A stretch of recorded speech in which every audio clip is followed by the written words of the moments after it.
বন্ধু তুই এখানে বসে আছিস কেন? আরে বন্ধু তোর মনে হয় মন খারাপ না? আরে বন্ধু খুবই মন খারাপ। বন্ধু আমি আর কি কব, এত ইনকাম করি এত কাজ করি তাও সংসারের অভাবই ছাড়াচ্ছে না। ভাই সংসারের অভাবটা ছাড়াবো, আমার একটা বুদ্ধি দে তো।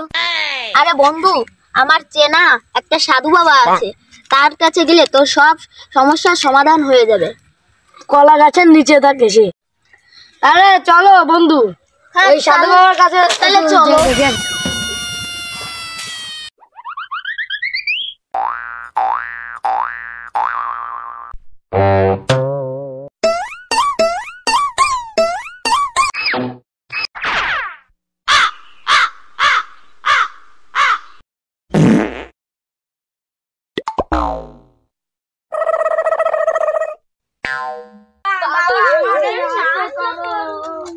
কি চাই বাচ্চ, মনের কথা খুলে বল। বাবা আমি যতই কাজ করি না কেন আমার সংসারে অভাবই ছাড়াচ্ছে না, আমার অভাব যেন আরো বাড়ছে দিন দিন।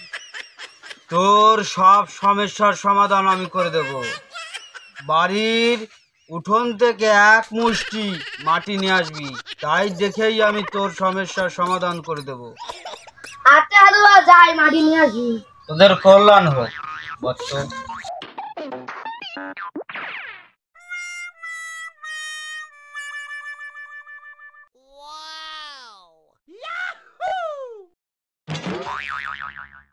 সাধু বাবা এটা মাটি নিয়ে এসেছি। মাটি নিয়ে এসেছিস? তোর তো মহাবিপদ।